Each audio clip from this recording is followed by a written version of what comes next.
নমস্কার শ্রোতা বন্ধুরা, গল্পকথার আসরের আজকের বৈঠকে যোগদানের জন্য আপনাদের অজস্র ধন্যবাদ।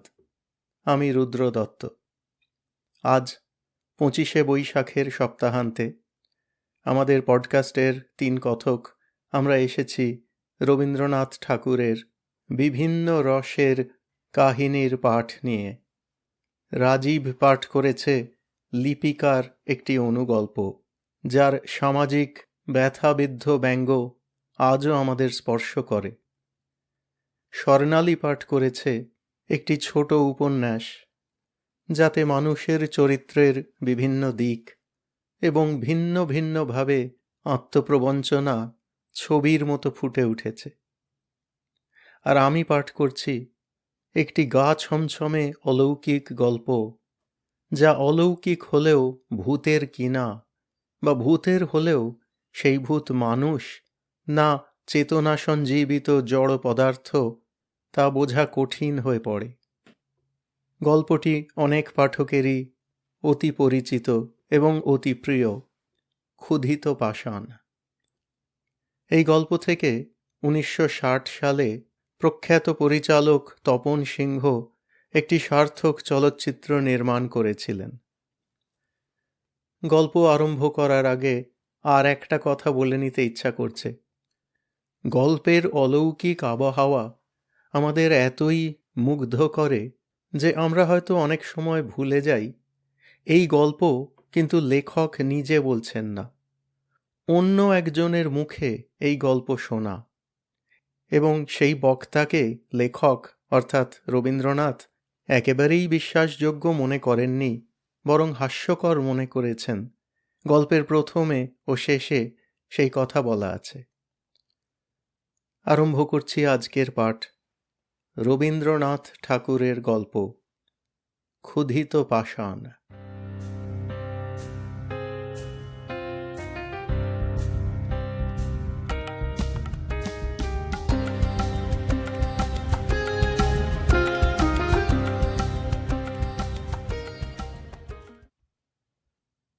আমি এবং আমার আত্মীয় পূজার ছুটিতে দেশভ্রমণ সারিয়া কলিকাতায় ফিরিয়া আসিতেছিলাম। এমন সময় রেলগাড়িতে বাবুটির সঙ্গে দেখা হয়।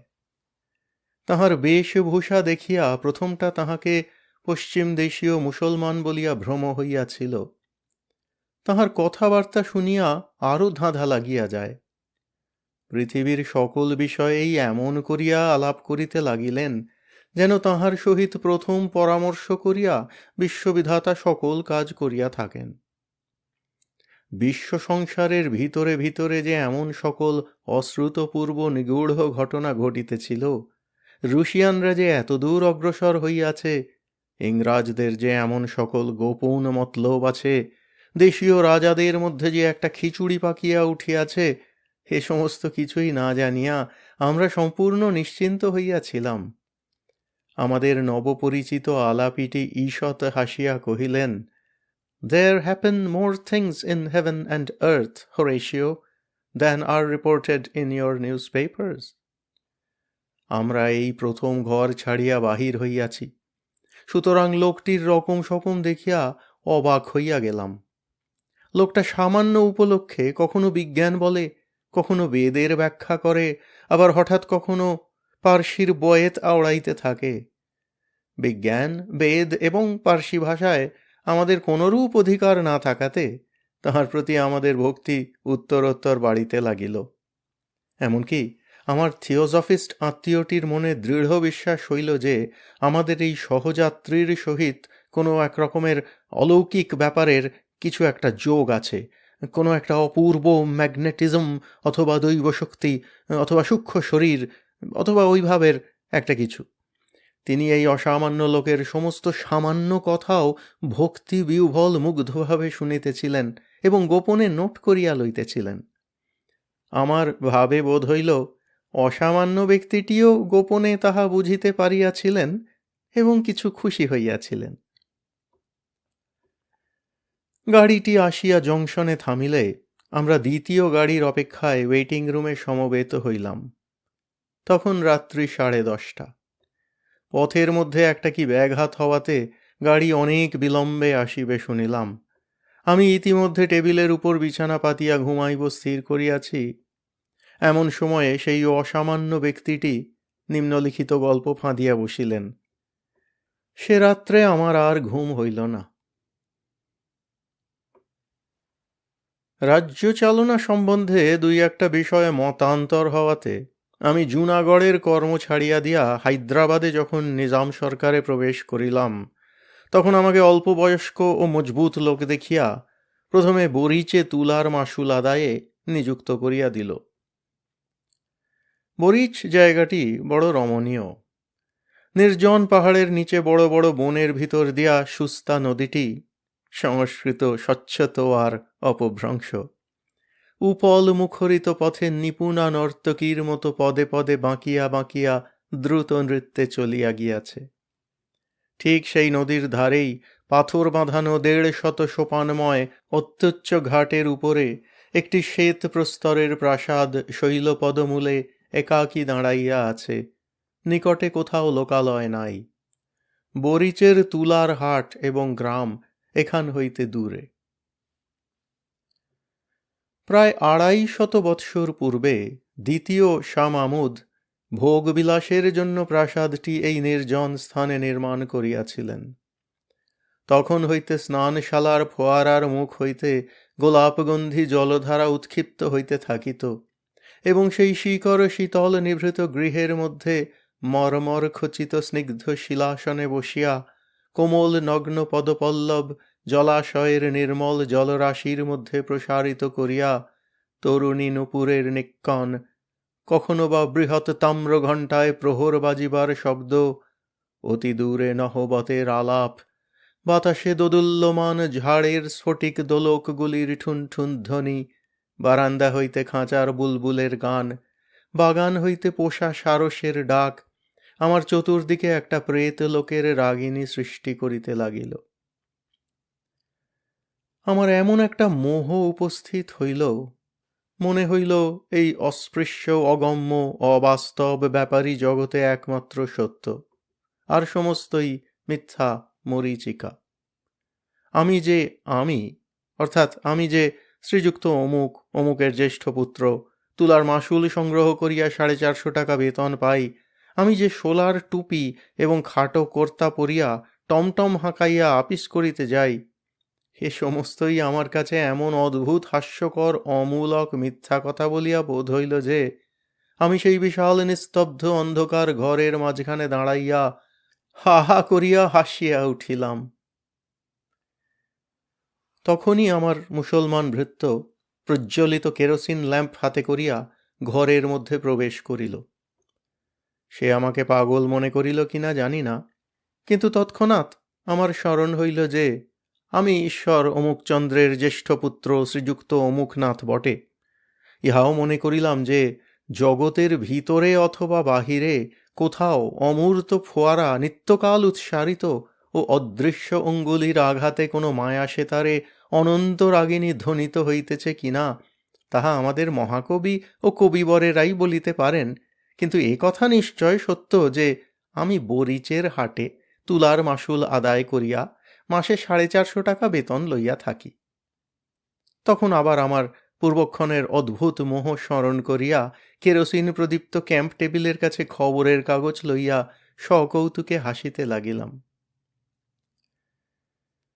খবরের কাগজ পড়িয়া এবং মোগলাই খানা খাইয়া একটি ক্ষুদ্র কোণের ঘরে প্রদীপ নিবাইয়া দিয়া বিছানায় গিয়া শয়ন করিলাম। আমার সম্মুখবর্তী খোলা জানালার ভিতর দিয়া অন্ধকার বনবেষ্টিত অরালি পর্বতের ঊর্ধ্ব দেশের একটি অত্যুজ্জ্বল নক্ষত্র সহস্র কোটি যোজন দূর আকাশ হইতে সেই অতি তুচ্ছ ক্যাম্পখাটের উপর শ্রীযুক্ত মাসুল কালেক্টরকে এক দৃষ্টে নিরীক্ষণ করিয়া দেখিতেছিল। ইহাতে আমি বিস্ময় ও কৌতুক অনুভব করিতে করিতে কখন ঘুমাইয়া পড়িয়াছিলাম বলিতে পারি না, কতক্ষণ ঘুমাইয়াছিলাম তাহাও জানি না। সহসা এক সময় শিহরিয়া জাগিয়া উঠিলাম। ঘরে যে কোনো শব্দ হইয়াছিল তাহা নহে, কোনো যে লোক প্রবেশ করিয়াছিল তাহাও দেখিতে পাইলাম না।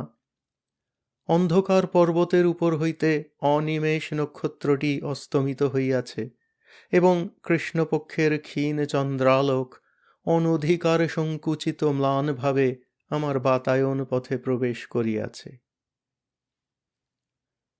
কোনো লোককেই দেখিলাম না, তবু যেন আমার স্পষ্ট মনে হইল কে একজন আমাকে আস্তে আস্তে ঠেলিতেছে। আমি জাগিয়া উঠিতেই সে কোনো কথা না বলিয়া কেবল যেন তাহার অঙ্গুরি খচিত 5 অঙ্গুলির ইঙ্গিতে অতি সাবধানে তাহার অনুসরণ করিতে আদেশ করিল। আমি অত্যন্ত চুপি চুপি উঠিলাম, যদিও সেই শতকক্ষ প্রকোষ্ঠময় প্রকাণ্ড শূন্যতাময় নিদ্রিত ধ্বনি এবং সজাগ প্রতিধ্বনিময় বৃহৎ প্রাসাদে আমি ছাড়া আর জনপ্রাণীও ছিল না। তথাপি পদে পদে ভয় হইতে লাগিল, পাছে কেহ জাগিয়া উঠে। প্রাসাদের অধিকাংশ ঘর রুদ্ধ থাকিত, এবং সে সকল ঘরে আমি কখনো যাই নাই। সে রাত্রে নিঃশব্দ পদবিক্ষেপে, সংযত নিঃশ্বাসে সেই অদৃশ্য আহ্বান রূপিণীর অনুসরণ করিয়া আমি যে কোথা দিয়ে কোথায় যাইতেছিলাম আজ তাহা স্পষ্ট করিয়া বলিতে পারি না। কত সংকীর্ণ অন্ধকার পথ, কত দীর্ঘ বারান্দা, কত গম্ভীর নিস্তব্ধ সুবৃহৎ সভাগৃহ, কত রুদ্ধ বায়ু ক্ষুদ্র গোপন কক্ষ পার হইয়া যাইতে লাগিলাম, তাহার ঠিকানা নাই। আমার অদৃশ্য দূতিটিকেও যদিও চক্ষে দেখিতে পাই নাই, তথাপি তাহার মূর্তি আমার মনের অগোচর ছিল না। আরব রমণী, ঝোলা আস্তিনের ভিতর দিয়া শ্বেত প্রস্তর রচিতবৎ কঠিন নিটোল হস্ত দেখা যাইতেছে। টুপির প্রান্ত হইতে মুখের উপরে একটি সূক্ষ্ম বসনের আবরণ পড়িয়াছে, কটিবন্ধে একটি বাঁকা ছুরি বাঁধা। আমার মনে হইল আরব্য উপন্যাসের একাধিক সহস্র রজনীর একটি রজনী আজ উপন্যাস লোক হইতে উড়িয়া আসিয়াছে। আমি যেন অন্ধকার নিশীথে সুপ্তিমগ্ন বগদাদের নির্বাপিত দ্বীপ সংকীর্ণ পথে কোনো এক সংকট সংকুল অভিসারে যাত্রা করিয়াছি। অবশেষে আমার দূতি একটি ঘন নীল পর্দার সম্মুখে সহসা থমকিয়া দাঁড়াইয়া যেন নিম্নে অঙ্গুলি নির্দেশ করিয়া দেখাইল। নিম্নে কিছুই ছিল না, কিন্তু ভয়ে আমার বক্ষের রক্ত স্তম্ভিত হইয়া গেল। আমি অনুভব করিলাম সেই পর্দার সম্মুখে ভূমিতলে কিংখাবের সাজ পরা একটি ভীষণ কাফরি খোঁজা কোলের উপর খোলা তলোয়ার লইয়া 2 পা ছড়াইয়া দিয়া বসিয়া বসিয়া ঢুলিতেছে। দূতি লঘু গতিতে তাহার 2 পা ডিঙাইয়া পর্দার এক প্রান্ত দেশ তুলিয়া ধরিল। ভিতর হইতে একটি পারস্য গালিচা পাতা ঘরের কিয়দংশ দেখা গেল। তক্তের উপরে কে বসিয়া আছে দেখা গেল না, কেবল জাফরান রঙের স্ফীত পায়জামার নিম্নভাগে জরির চটি পরা 2খানি সুন্দর চরণ গোলাপি মখমল আসনের উপর অলসভাবে স্থাপিত রহিয়াছে দেখিতে পাইলাম। মেজের এক পার্শ্বে একটি নীলাভ স্ফটিক পাত্রে কতকগুলি আপেল, নাশপাতি, নারাঙ্গি এবং প্রচুর আঙুরের গুচ্ছ সজ্জিত রহিয়াছে, এবং তাহার পার্শ্বে 2টি ছোট পেয়ালা ও একটি স্বর্ণাভ মদিরার কাচপাত্র অতিথির জন্য অপেক্ষা করিয়া আছে। ঘরের ভিতর হইতে একটা অপূর্ব ধূপের এক প্রকার মাদক সুগন্ধি ধূম্র আসিয়া আমাকে বিহ্বল করিয়া দিল। আমি কম্পিত বক্ষে সেই খোঁজার প্রসারিত পদদ্বয় যেমন লঙ্ঘন করিতে গেলাম, অমনি সে চমকিয়া উঠিল, তাহার কোলের উপর হইতে তলোয়ার পাথরের মেজে শব্দ করিয়া পড়িয়া গেল। সহসা একটা বিকট চিৎকার শুনিয়া চমকিয়া দেখিলাম আমার সেই ক্যাম্প খাটের উপরে ঘর্মাক্ত কলেবরে বসিয়া আছি।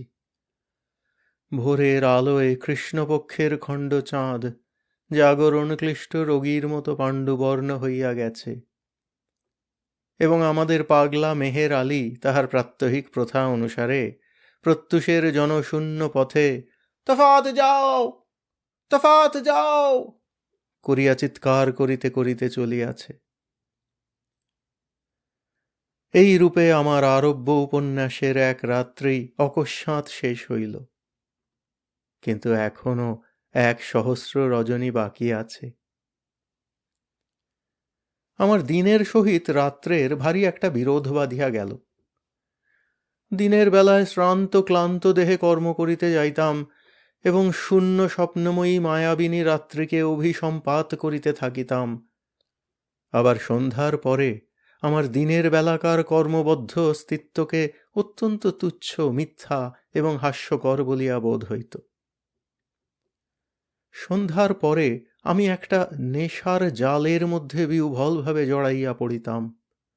শত শত বৎসর পূর্বেকার কোনো এক অলিখিত ইতিহাসের অন্তর্গত আর একটা অপূর্ব ব্যক্তি হইয়া উঠিতাম। তখন আর বিলাতি খাটো কর্তা এবং ৮ প্যান্টালুনে আমাকে মানাইত না। তখন আমি মাথায় এক লাল মখমলের ফেজ তুলিয়া, ঢিলা পায়জামা, ফুলকাটা কাবা এবং রেশমের দীর্ঘ চোগা পরিয়া, রঙিন রুমালে আতর মাখিয়া বহু যত্নে সাজ করিতাম এবং সিগারেট ফেলিয়া দিয়া গোলাপ জলপূর্ণ বহু কুণ্ডলায়িত বৃহৎ আলবোলা লইয়া এক উচ্চ গদি বিশিষ্ট বড় কেদারায় বসিতাম, যেন রাত্রে কোনো এক অপূর্ব প্রিয় সম্মিলনের জন্য পরমাগ্রহে প্রস্তুত হইয়া থাকিতাম। তাহার পর অন্ধকার যতই ঘনীভূত হইত, ততই কি যে এক অদ্ভুত ব্যাপার ঘটিতে থাকিত, তাহা আমি বর্ণনা করিতে পারি না। ঠিক যেন একটা চমৎকার গল্পের কতকগুলি ছিন্ন অংশ বসন্তের আকস্মিক বাতাসে এই বৃহৎ প্রাসাদের বিচিত্র ঘরগুলির মধ্যে উড়িয়া বেড়াইত। খানিকটা দূর পর্যন্ত পাওয়া যাইত, তাহার পরে আর শেষ দেখা যাইত না। আমিও সেই ঘূর্ণমান বিচ্ছিন্ন অংশগুলির অনুসরণ করিয়া সমস্ত রাত্রি ঘরে ঘরে ঘুরিয়া বেড়াইতাম।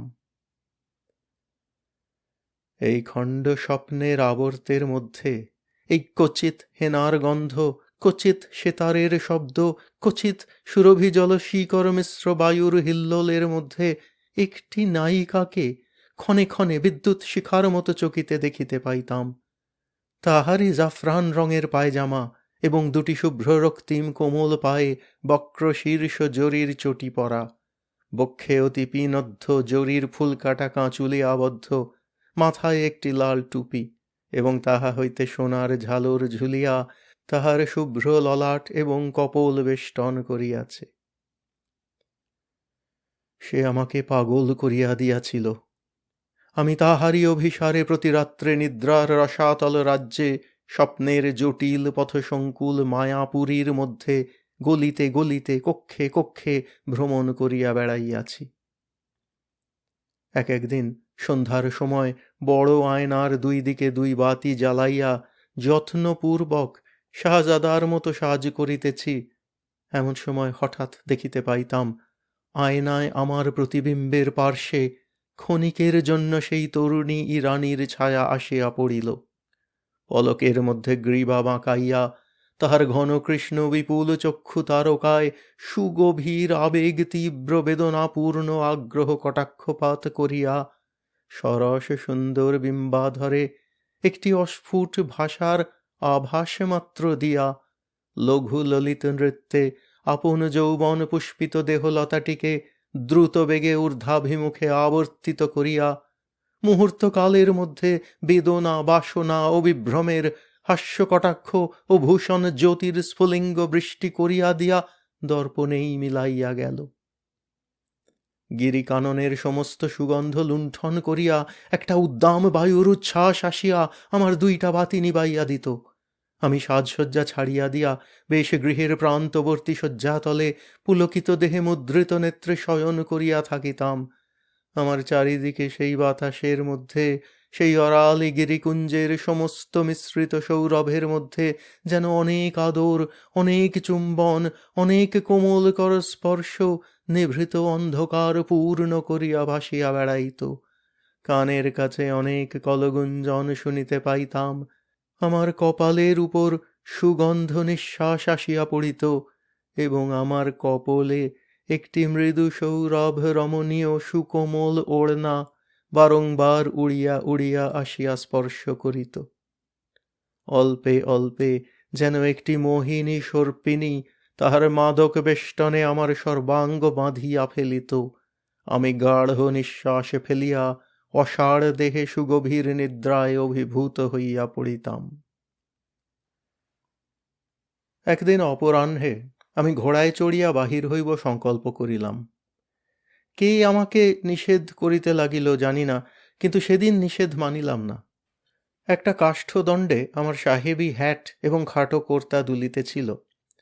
পাড়িয়া লইয়া পরিবার উপক্রম করিতেছি, এমন সময় সুস্তা নদীর বালি এবং অরালি পর্বতের শুষ্ক পল্লব রাশির ধ্বজা তুলিয়া হঠাৎ একটা প্রবল ঘূর্ণা বাতাস আমার সেই কর্তা এবং টুপি ঘুরাইতে ঘুরাইতে লইয়া চলিল, এবং একটা অত্যন্ত সুমিষ্ট কলহাস্য সেই হাওয়ার সঙ্গে ঘুরিতে ঘুরিতে কৌতুকের সমস্ত পর্দায় পর্দায় আঘাত করিতে করিতে উচ্চ হইতে উচ্চতর সপ্তকে উঠিয়া সূর্যাস্ত লোকের কাছে গিয়া মিলাইয়া গেল।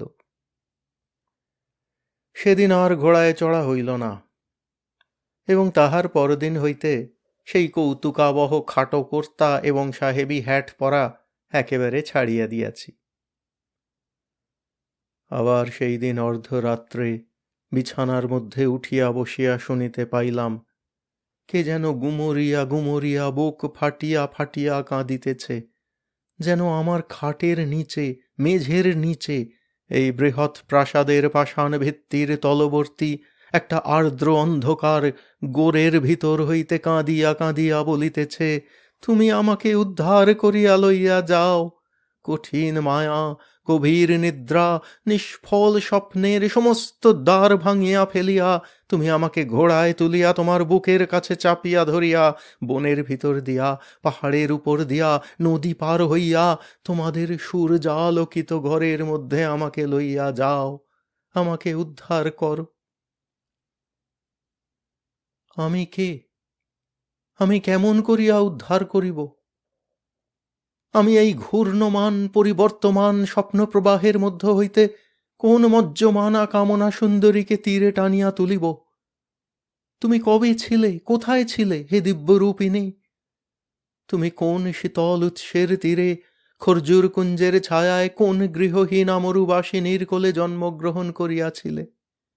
তোমাকে কোন বেদুইন দস্যু বনলতা হইতে পুষ্পকোরকের মতো মাতৃক্রোড় হইতে ছিন্ন করিয়া বিদ্যুৎগামী অশ্বের উপরে চড়াইয়া জ্বলন্ত বালুকারাশি পার হইয়া কোন রাজপুরীর দাসীহাটে বিক্রয়ের জন্য লইয়া গিয়াছিল?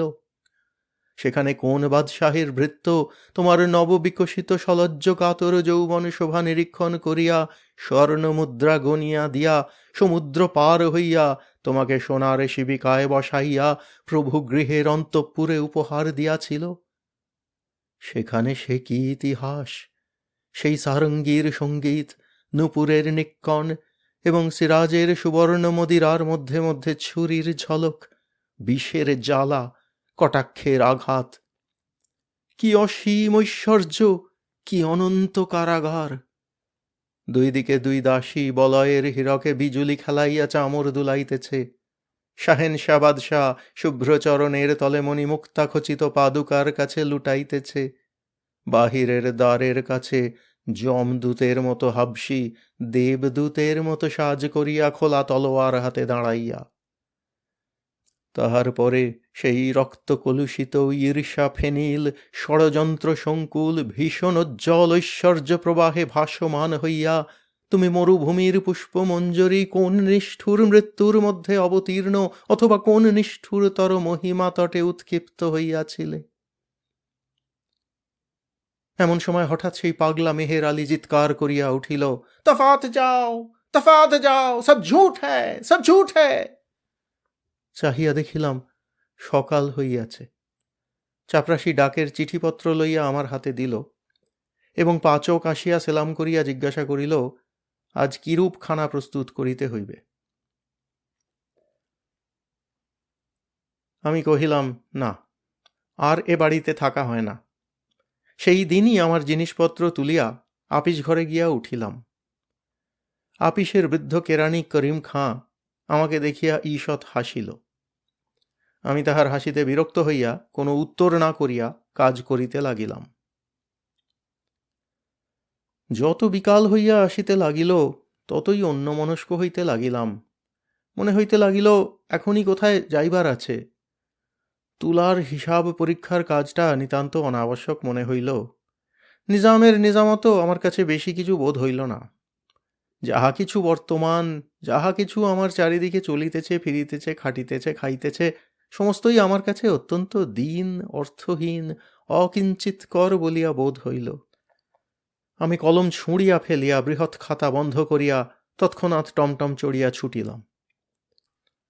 দেখিলাম টমটম ঠিক গোধূলি মুহূর্তে আপনি সেই পাষাণ প্রাসাদের দ্বারের কাছে গিয়া থামিল। দ্রুতপদে সিঁড়িগুলি উত্তীর্ণ হইয়া ঘরের মধ্যে প্রবেশ করিলাম। আজ সমস্ত নিস্তব্ধ। অন্ধকার ঘরগুলি যেন রাগ করিয়া মুখ ভার করিয়া আছে। অনুতাপে আমার হৃদয় উদ্বেলিত হইয়া উঠিতে লাগিল, কিন্তু কাহাকে জানাইব, কাহার নিকট মার্জনা চাহিব, খুঁজিয়া পাইলাম না। আমি শূন্য মনে অন্ধকার ঘরে ঘরে ঘুরিয়া বেড়াইতে লাগিলাম। ইচ্ছা করিতে লাগিল একখানা যন্ত্র হাতে লইয়া কাহাকেও উদ্দেশ্য করিয়া গান গাহি, বলি, হে বহ্নি, যে পতঙ্গ তোমাকে ফেলিয়া পলাইবার চেষ্টা করিয়াছিল সে আবার মরিবার জন্য আসিয়াছে, এবার তাকে মার্জনা করো, তাহার দুই পক্ষ দগ্ধ করিয়া দাও, ভস্মসাৎ করিয়া ফেলো। হঠাৎ উপর হইতে আমার কপালে দুই ফোঁটা অশ্রু জল পড়িল। সেদিন অরালি পর্বতের চূড়ায় ঘন ঘোর মেঘ করিয়া আসিয়াছিল। অন্ধকার অরণ্য এবং সুস্তার মশীবর্ণ জল একটি ভীষণ প্রতীক্ষায় স্থির হইয়াছিল। জল, স্থল, আকাশ সহসা শিহরিয়া উঠিল এবং অকস্মাৎ একটা বিদ্যুদ্দন্ত বিকশিত ঝড় শৃঙ্খল ছিন্ন উন্মাদের মতো পথহীন সুদূর বনের ভিতর দিয়া আর্ত চিৎকার করিতে করিতে ছুটিয়া আসিল। প্রাসাদের বড় বড় শূন্য ঘরগুলা সমস্ত দ্বার আছড়াইয়া তীব্র বেদনায় হু হু করিয়া কাঁদিতে লাগিল। আজ ভৃত্যগণ সকলেই আপিস ঘরে ছিল, এখানে আলো জ্বালাইবার কেহ ছিল না। সেই মেঘাচ্ছন্ন অমাবস্যার রাত্রে গৃহের ভিতরকার নিকষ কৃষ্ণ অন্ধকারের মধ্যে আমি স্পষ্ট অনুভব করিতে লাগিলাম একজন রমণী পালঙ্কের তলদেশে গালিচার উপরে উপুড় হইয়া পড়িয়া দুই দৃঢ়বদ্ধ মুষ্টিতে আপনার আলোলায়িত কেশ জাল টানিয়া ছিঁড়িতেছে, তাহার গৌরবর্ণ ললাট দিয়া রক্ত ফাটিয়া পড়িতেছে। কখনো সে শুষ্ক তীব্র অট্টহাস্যে হা হা করিয়া হাসিয়া উঠিতেছে, কখনো ফুলিয়া ফুলিয়া ফাটিয়া ফাটিয়া কাঁদিতেছে। দুই হস্তে বক্ষের কাঁচুলি ছিঁড়িয়া ফেলিয়া অনাবৃত বক্ষে আঘাত করিতেছে। মুক্ত বাতায়ন দিয়া বাতাস গর্জন করিয়া আসিতেছে এবং মুষলধারে বৃষ্টি আসিয়া তাহার সর্বাঙ্গ অভিষিক্ত করিয়া দিতেছে। সমস্ত রাত্রি ঝড়ও থামে না, ক্রন্দনও থামে না। আমি নিষ্ফল পরিতাপে ঘরে ঘরে অন্ধকারে ঘুরিয়া বেড়াইতে লাগিলাম। কেহ কোথাও নাই, কাহাকে সান্ত্বনা করিব? এই প্রচণ্ড অভিমান কাহার? এই অশান্ত আক্ষেপ কোথা হইতে উত্থিত হইতেছে? পাগল চিৎকার করিয়া উঠিল, তফাত যাও, তফাত যাও, সব ঝুঠ হ্যায়, সব ঝুঠ হ্যায়। দেখিলাম ভোর হইয়াছে এবং মেহের আলী এই ঘোর দুর্যোগের দিনেও যথানিয়মে প্রাসাদ প্রদক্ষিণ করিয়া তাহার অভ্যস্ত চিৎকার করিতেছে। হঠাৎ আমার মনে হইল, হয়তো ওই মেহের আলীও আমার মতো এক সময় এই প্রাসাদে বাস করিয়াছিল, এখন পাগল হইয়া বাহির হইয়াও এই পাষাণ রাক্ষসের মোহে আকৃষ্ট হইয়া প্রত্যহ প্রত্যুষে প্রদক্ষিণ করিতে আসে। আমি তৎক্ষণাৎ সেই বৃষ্টিতে পাগলের নিকট ছুটিয়া গিয়া তাহাকে জিজ্ঞাসা করিলাম, মেহের আলী, কে ঝুঠ হ্যায় রে? সে আমার কথায় কোনো উত্তর না করিয়া আমাকে ঠেলিয়া ফেলিয়া অজগরের কবলের চতুর্দিকে ঘূর্ণমান মহাবিষ্ট পক্ষীর ন্যায় চিৎকার করিতে করিতে বাড়ির চারিদিকে ঘুরিতে লাগিল। কেবল প্রাণপণে নিজেকে সতর্ক করিবার জন্য বারংবার বলিতে লাগিল, তফাত যাও, তফাত যাও, সব ঝুঠ হ্যায়, সব ঝুঠ হ্যায়। আমি সেই জল ঝড়ের মধ্যে পাগলের মতো আপিসে গিয়া করিম খাঁকে ডাকিয়া বলিলাম, ইহার অর্থ কি, আমায় খুলিয়া বলো। বৃদ্ধ যাহা কহিল তাহার মর্মার্থ এই। এক সময় ওই প্রাসাদে অনেক অতৃপ্ত বাসনা, অনেক উন্মত্ত সম্ভোগের শিখা লড়িত হইত। সেই সকল চিত্তদাহে, সেই সকল নিষ্ফল কামনার অভিশাপে এই প্রাসাদের প্রত্যেক প্রস্তরখণ্ড ক্ষুধার্ত তৃষার্ত হইয়া আছে। সজীব মানুষ পাইলে তাকে লালায়িত পিশাচীর মতো খাইয়া ফেলিতে চায়। যাহারা ত্রিরাত্রি ওই প্রাসাদে বাস করিয়াছে, তাহাদের মধ্যে কেবল মেহের আলী পাগল হইয়া বাহির হইয়া আসিয়াছে। এ পর্যন্ত আর কেহ তাহার গ্রাস এড়াইতে পারে নাই। আমি জিজ্ঞাসা করিলাম, আমার উদ্ধারের কি কোনো পথ নাই? বৃদ্ধ কহিল, একটি মাত্র উপায় আছে, তাহা অত্যন্ত দুরূহ। তাহা তোমাকে বলিতেছি, কিন্তু তৎপূর্বে ওই গুলবাগের একটি ইরানী কৃতদাসীর পুরাতন ইতিহাস বলা আবশ্যক। তেমন আশ্চর্য ও তেমন হৃদয় বিদারক ঘটনা সংসারে আর কখনো ঘটে নাই। এমন সময় কুলিরা আসিয়া খবর দিল, গাড়ি আসিতেছে। এত শীঘ্র? তাড়াতাড়ি বিছানাপত্র বাঁধিতে বাঁধিতে গাড়ি আসিয়া পড়িল। সে গাড়ির ফার্স্ট ক্লাসে একজন সুপ্তথিত ইংরাজ জানলা হইতে মুখ বাড়াইয়া স্টেশনের নাম পড়িবার চেষ্টা করিতেছিল। আমাদের সহযাত্রী বন্ধুটিকে দেখিয়াই হ্যালো বলিয়া চিৎকার করিয়া উঠিল এবং নিজের গাড়িতে তুলিয়া লইল। আমরা সেকেন্ড ক্লাসে উঠিলাম। বাবুটিকে খবর পাইলাম না, গল্পেরও শেষ শোনা হইল না। আমি বলিলাম, লোকটা আমাদিগকে বোকার মতো দেখিয়া কৌতুক করিয়া ঠগাইয়া গেল, গল্পটা আগাগোড়া বানানো। এই তর্কের উপলক্ষে আমার থিওজফিস্ট আত্মীয়টির সহিত আমার জন্মের মতো বিচ্ছেদ ঘটিয়া গেছে।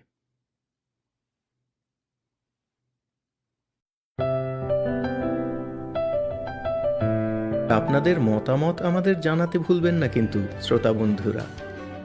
আমাদের ওয়েবসাইট golpokothar.org golpokothar.org